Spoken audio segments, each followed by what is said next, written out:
Hello future leaders, welcome to UPSC Neev. मेरा नाम है युवराज सिंह शेखावत और जैसा मैं हमेशा कहता हूं कि बहुत इंटरेस्टिंग लेक्चर होने वाला है, क्योंकि इंटरनेशनल रिलेशन और जियोपॉलिटिक्स में ऐसा कोई टॉपिक ही नहीं है कि आप उसको इंटरेस्टिंग ना बना सकें। But before starting this lecture, always remember one thing, be a spokesperson for India.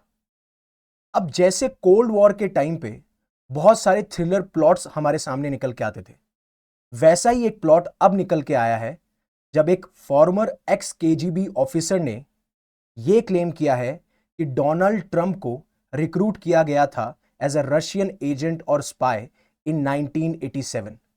और जब से उन्होंने यह बॉम्बशेल ड्रॉप किया है, सोशल मीडिया के ऊपर इतने सारे एविडेंसेस फ्लोट कर रहे हैं जिसके बारे में मैं आपको बता नहीं सकता। बट आप निश्चिंत रहिए, इस लेक्चर में मैं उस सारे एविडेंसेस के बारे में बात करता हुआ नजर आऊंगा। आपकी क्या राय है इसके बारे में, आप प्लीज कमेंट सेक्शन में बताइएगा। It matters to me and my team. और अगर आपको लेक्चर अच्छा लगे तो प्लीज लाइक कीजिए, आपकी लाइफ में वैल्यू ऐड कर रहा है तो इसे शेयर कीजिए और हमारे चैनल को सब्सक्राइब कीजिए। तो जब ये हुआ, उसको समझने से पहले आपको दो चीजें समझनी पड़ेंगी। एक तो कोल्ड वॉर का एरा। अब कोल्ड वॉर एक बहुत ही लंबा एरा था, बहुत लंबा पीरियड था 1947 से 1991 के बीच में, जिसमें हुआ क्या कि एक तरीके से डायरेक्ट वॉर तो नहीं थी, बट दो बड़े पावरफुल सुपर पावर्स लड़ रहे थे आपस में। एक तरफ था यूनाइटेड स्टेट्स और एक तरफ था आपका यूएसएसआर, जिसे हम सोवियत यूनियन भी कहते हैं। और उसमें मोस्टली कुछ ऐसे तरीके होते थे जिससे कि ये वॉर लड़ते हुए नजर आते थे, जैसे कि प्रॉक्सी वॉर्स, आपको याद होगा वियतनाम वॉर के बारे में।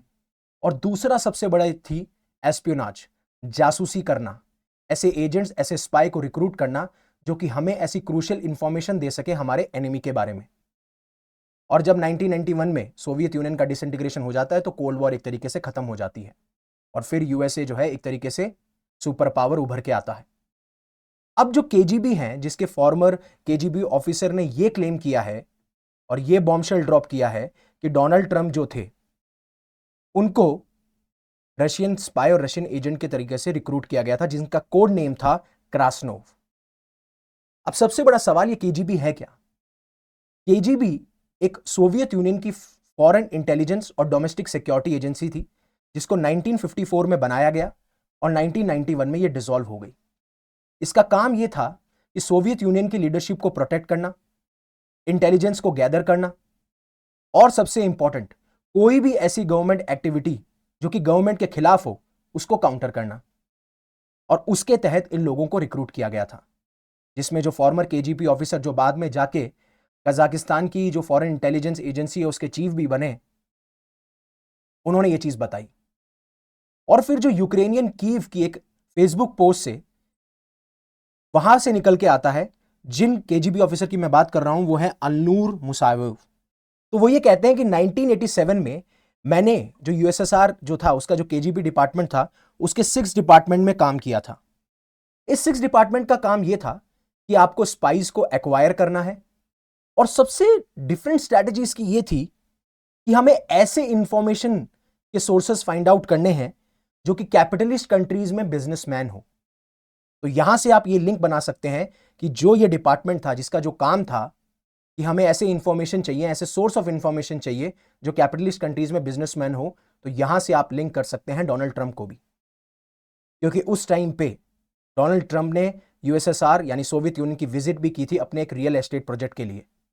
बाद में उसके बारे में बताऊंगा कि क्या उसमें खुलासा हुआ और कैसे ये एजेंसीज काम करती थी और क्या क्या एविडेंसेस हमारे हाथ लगे हैं जिसके बारे में मैं ये कह रहा हूं, और कैसे ट्रंप ने एडमिनिस्ट्रेशन ने इसका रिप्लाई किया।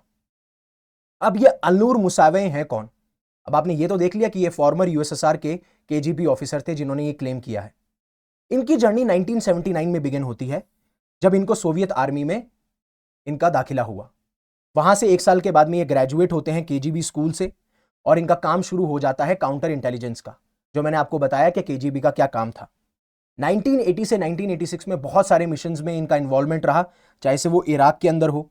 और 1986 के अंदर जो आपका 8th मेन डायरेक्टरेट है USSR ministry of internal affairs का, उसकी लीडरशिप भी अज्यूम करते हैं, यानी कि लीडर बनते हैं उसके। और उसके बाद में इनको 2 मेडल्स मिले। अब ऐसा नहीं है कि ये पहले ऐसे इंडिविजुअल हैं जिन्होंने ये क्लेम किया है।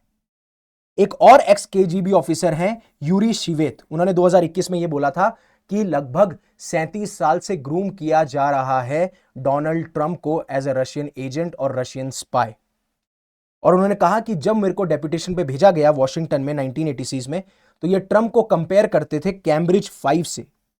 ये एक ब्रिटिश स्पाई रिंग था जो कि सीक्रेट्स पास करता था मॉस्को को जब कोल्ड वॉर चल रहा था, राइट, या तो सेकेंड वर्ल्ड वॉर और कोल्ड वॉर के टाइम पे।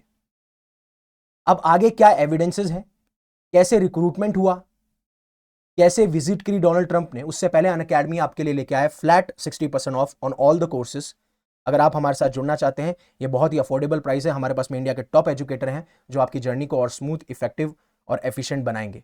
अब जैसे प्रारंभ है जो कि हिंदी के लिए आगाज 2027, जिसमें मैं साइंस एंड टेक और एनवायरमेंट की एनसीईआरटीज कवर करा चुका हूं 6 to 12, और मैं अब इकोनॉमिक्स की एनसीईआरटी भी ला रहा हूं 10 मार्च से। आरंभ है, इग्नाइट है। आप एक किसी भी कोर्स में एनरोल करते हैं, आपको पहली चीज, आप एक कोर्स में एनरोल करेंगे, आपको बाकी सारे कोर्सेज का एक्सेस मिलेगा। और अगर आपको मैक्सिमम डिस्काउंट चाहिए तो आपको कोड यूज करना है UV50।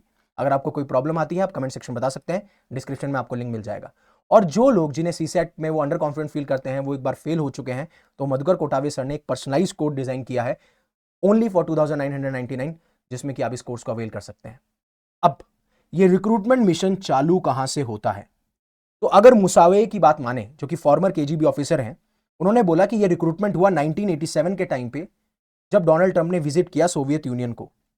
अब कहा तो ये जा रहा था कि ये ट्रिप जो है एक रियल एस्टेट ट्रिप है, यहां पे हम बात करेंगे मार्बल लॉबीज की, हम बात करेंगे पेंट हाउस सूट्स की, बट ये एक कोवर्ट यानी कि हिडन इंटेलिजेंस ऑपरेशन था जो कि चलाया जा रहा था, जिसके बहुत ज्यादा गंभीर इंप्लीकेशंस हमें देखने को मिल सकते थे। और इसी आग में घी डालने के काम ये करते हैं कि जो मिड 1980s की जो इंटेलिजेंस रिपोर्ट है वो ये रिवील करती है कि केजीबी ने अपनी जो रिक्रूटमेंट स्ट्रेटेजी थी उसको चेंज कर लिया था। उन्होंने ऑफिसर्स को यह बोला कि आप ऐसे वेस्टर्न इन्फ्लुएंशियल फिगर्स को टारगेट कीजिए जैसे कि डोनाल्ड ट्रंप, जिसके साथ में हम कोलैबोरेट कर चुके हैं। अब उनका गोल क्या था, या तो उनको एजेंट्स में कन्फर्म कर लो, या वो कॉन्फिडेंशियल इंफॉर्मेशन पास ऑन कर दे, या फिर एटलीस्ट हमारे साथ में फ्रेंडली रिलेशन रहे। क्योंकि जब आपके साथ में फ्रेंडली रिलेशन होते हैं तो बात बात में कोई बात निकल जाती है और वो बात बात ही पूरे देश को डुबो जाती है। ये सारी टैक्टिक्स उनके द्वारा अपनाई गई। और अगर माने मुसावे के हिसाब से, तो अभी भी जो ट्रंप की पर्सनल केजीबी फाइल है वो एक्टिव है, और जो व्लादिमीर पुतिन के बहुत ही क्लोज एलाइज हैं वो उसको संभाल रहे हैं। हालांकि कोई हार्ड एविडेंस हमारे सामने नहीं निकल के आया है, बट जैसे ये क्लेम बाहर आते हैं तो सोशल मीडिया पे एक्सप्लोजन होता है एविडेंसेस का। या बोला जाता है कि क्या वो रशिया के स्पाई थे रियली में, या फिर अगेन ये कोई एक प्लॉट है या फिर एक कॉन्स्पिरेसी है जो कि ट्रंप के खिलाफ की जा रही है। पहली चीज, केजीबी ने ट्रंप को रिक्रूट किया एक बहुत ही मोटा अमाउंट देके, जिसका अमाउंट है $53 मिलियन इन 1989। क्यों? क्योंकि उनके जो बिजनेसेस थे वो फेल हो रहे थे, उस बिजनेसेस को रिकवर करने के लिए, बेल आउट करने के लिए पैसा दिया गया। अब अगर आप मिस्टर ट्रंप के टैक्स रिटर्न्स देखेंगे तो वो बहुत ज्यादा, आप बोल सकते हो कि शॉकिंग है, सरप्राइजिंग है। उन्होंने 1989 में $52.9 मिलियन की इंटरेस्ट इनकम जनरेट करी। अब ये जो अमाउंट है ये $53 मिलियन से कनेक्टेड है, ध्यान रखिएगा। और फिर मिस्टर ट्रंप ने रिपोर्ट किया था कि 1986 में मैंने इतना अमाउंट, क्या नाम है, इनकम जनरेट करी। फिर ये नंबर 5.5 मिलियन नेक्स्ट ईयर हुआ, फिर 11.8 मिलियन नेक्स्ट ईयर हुआ, लेकिन 1989 में तो एकदम सरप्राइजिंग फिगर आया $52.9 मिलियन का। अब जो टैक्स पेयर्स हैं वो इंटरेस्ट इनकम काफी सारे सोर्सेस से रिसीव करते हैं, बॉन्ड से, बैंक से, मॉर्गेजेस से, हाई बिल बॉन्ड से। अगर ट्रंप को इतना पैसा जनरेट हुआ है इंटरेस्ट इनकम से, तो पहली चीज तो उनके पास में 378 मिलियन होने चाहिए जो कि बॉन्ड्स में इन्वेस्टेड हो, और उस पर 14% का इंटरेस्ट आना चाहिए, तब जाके इतना पैसा बनेगा। अब जब आपके बिजनेसेस फेल हो रहे हैं तो कौन आपके बॉन्ड्स खरीदेगा और उन बॉन्ड्स पे कितना इंटरेस्ट आएगा? सबसे पहला सवाल यहां पे। फिर एंथनी एंड्रयूज वो ये बोलती है कि अब ये खुलासा हो ही चुका है कि वो रशियन एसेट थे फॉर 40 ईयर्स, तो मैं आपको कुछ प्रूफ्स डिस्प्लेस करती हूं। पहला वो डिस्प्लेस करते हैं ट्रंप्स की जो जो एक्स वाइफ है इवाना ट्रंप, उनकी FBI फाइल्स के बारे में बात करते हुए बताते हैं। पहली चीज कि उनकी क्वेश्चनेबल ओरिजिन स्टोरी, हमें यही नहीं पता कि इनका ओरिजिन कहां से हुआ है, और कहा गया कि कहीं ना कहीं ये स्टॉक मैनिपुलेटर्स और रशियन मॉब के साथ में काम कर रही थी। फॉर एग्जाम्पल, ये एक शो में जाती हैं जिस शो का नाम होता है रोजी ओडेनाल शो, वहां पे ये बोलती हैं कि मैं एक कंपनी टेलीकॉम वायरलेस केबल के साथ में काम कर रही है जो कि लोगों को हेल्प करता है इंटरनेट रिटेलिंग के टाइम पे। जैसा ही इन्होंने ये शो पे कहा तो जो इस कंपनी के शेयर्स हैं वो इन्फ्लेट यानी कि इंक्रीज कर गए बाय मोर देन $30 मिलियन। और जब इसके पीछे छानबीन करी गई तो यह पाया गया कि इस कंपनी में काफी सारे स्टॉक मैनिपुलेटर्स हैं, शेमलेस प्रोमोटर्स हैं और ऐसे ब्रोकर्स हैं जिनको सिक्योरिटी बिजनेसेस से बैन किया जा चुका है। ये दूसरा एविडेंस। बाकी एक्स केजीबी ऑफिसर जो दो हैं उन्होंने तो शामिल कर ही दिया है। फिर एक और एविडेंस आता है 2006 के अंदर, जब डोनाल्ड जूनियर और इवानका जो है वो मॉस्को ट्रेवल करते हैं और ट्रंप ने फेलिक्स सेटर देखिए सीनियर एडवाइजर थे डोनाल्ड ट्रंप के, उनको यह बोला कि आप इनका ध्यान रखिएगा। और ये एक चीज ब्रैग करते हैं सोशल मीडिया के ऊपर कि कैसे इन्होंने इवानका ट्रंप को, जो पुतिन की चेयर है क्रेमलिन के अंदर, क्रेमलिन उनके ऑफिस के अंदर, उसके ऊपर बैठाया और उनको घुमाया। इसको वो ब्रैग करते हुए नजर आ रहे थे। क्या इतना आसान है कि एक senior adviser to Donald Trump जो कि क्रेमलिन पुतिन की चेयर पे, पुतिन के ऑफिस में जाते हैं और वहां पे इवानका ट्रंप को बैठा सकते हैं? और वो ये बोलते हैं कि इमेजिन कीजिए अगर क्रिमिनल डूशबैग्स को पता चल जाता कि मैं रशियन मिलिट्री सीक्रेट्स डीआईओ को सप्लाई कर रहा हूं। तो आप देखिए, एक तरफ आप रशियन मिलिट्री सीक्रेट्स को सप्लाई कर रहे हैं और आप पे इतना मादा है कि आप पुतिन के ऑफिस में घुस गए और वहां पे इवानका को बैठा दिया चेयर पर, घुमाने लग गए और उसको आप ब्रैग भी कर रहे हैं। फिर ये रशिया में देखिए एक्चुअल बिलबोर्ड, जहां पे ट्रंप और व्लादिमीर पुतिन को एक साथ बिलबोर्ड पे दिखाया गया है कि let's make the world great again together. और जब ट्रंप का इनॉग्रेशन हुआ तो वहां पे रशियन स्पाई क्या कर रहे थे, ये सारे डॉक्यूमेंट्स उन्होंने एक के बाद रिवील करना शुरू किया। बट क्या ये कहानी आज की है या उससे पहले की भी? जैसे मैं बता चुका हूं कि 2021 में भी एक फॉर्मर एक्स केजीबी ऑफिसर ने ये बोला, फिर आपके एलरून मुसावेन ने भी ये बोला, फिर सोशल मीडिया पे ये एक्सप्लोजिव एविडेंसेस आए, फिर क्रेग अंगर के द्वारा एक अमेरिकन कॉम्प्रोमेट एक बुक लिखी गई थी, उसमें भी ये क्लेम किया गया। सेम एलिगेशंस ल्यूक हार्डिंग्स की कॉल्यूजन में भी किया गया और एक कंट्रोवर्शियल स्टीले के डोजियर में भी किया गया, जहां पे डिटेल इंफॉर्मेशन होती है। हर जगह से यही चीज निकल के आने लगी। बट आपको एक डिफरेंस समझना पड़ेगा एसेट और एजेंट में। एसेट एक ऐसा इंडिविजुअल है जिसको पता नहीं है, अनइंटेंशनली और इनडायरेक्टली वो आपको यूजफुल इंफॉर्मेशन प्रोवाइड कर दे रहा है। और एजेंट वो है जो कि जानता है, नोइंगली वो स्पाई कर रहा है किसी अनदर कंट्री के लिए।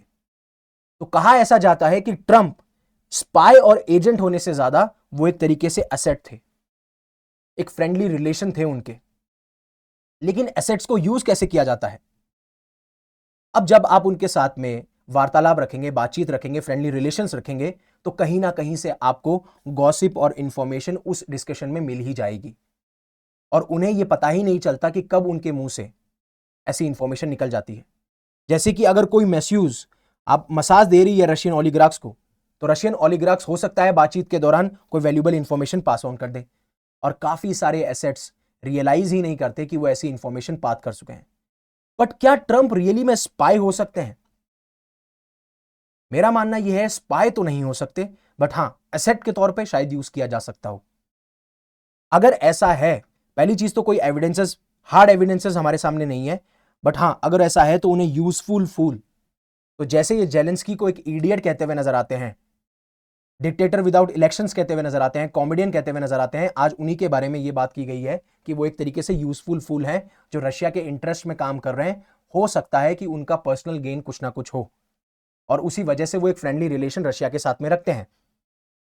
और यही सिमिलर टू एडवाइजर उनके कार्टेक पेज हैं जिनके खुद के प्रो रशियन व्यूज थे, लेकिन वो कभी भी स्पाई प्रूव नहीं हो पाए। और ये जो एलिगेशन लगा रहे हैं उनमें हमें कॉन्ट्राडिक्शन कैसे देखने को मिलता है? अगर ऐसा ही होता तो क्यों डोनाल्ड ट्रंप नेटो को मजबूत करना चाहते हैं रशिया के खिलाफ? क्यों उन्होंने रशियन ऑफिशियल्स और रशिया पे सैंक्शंस लगा रखे हैं जिससे कि रशिया आइसोलेट हो जाए? और क्यों उन्होंने 2018 के अंदर 60 से ज्यादा रशियन डिप्लोमेट्स को एक्सपेल किया? तो ये एक्शंस अलाइन नहीं करते कि जो ट्रंप हैं वो रशिया के साथ में अलाइन है या रशिया स्पाई है। बट हां एसेट होने के चांसेस हैं क्योंकि ट्रंप है मनी माइंडेड और वो पैसे के लिए कुछ भी करेंगे। चाहे से उन्होंने अपनी फॉरेन एड को खींचना हो, चाहे से यूक्रेन के साथ में मिनरल डील करना हो, यही सारा मोटिव इनका नजर आता है। आपकी क्या राय है इस टॉपिक पे, प्लीज आप कमेंट सेक्शन में बताइएगा। अनअकैडमी आपके लिए लेके आया है बहुत ही बड़ा इवेंट, दैट इज आरएम 2025, जो कि लाइव आप देख सकते हो जेई नेक्सस बाय अनअकैडमी पे, जिसमें बहुत सारे सरप्राइजेस हैं, रिवॉर्ड्स हैं, फन है। आप प्लीज जुड़िएगा हमारे साथ में। So again thank you very much for listening to me, giving me your precious time. अगर आपको अच्छा लगा तो प्लीज लाइक कीजिए, कमेंट कीजिए, शेयर कीजिए, सब्सक्राइब कीजिए, and thank you very much again for giving me your precious time. Stay safe, stay happy. Shabak khair.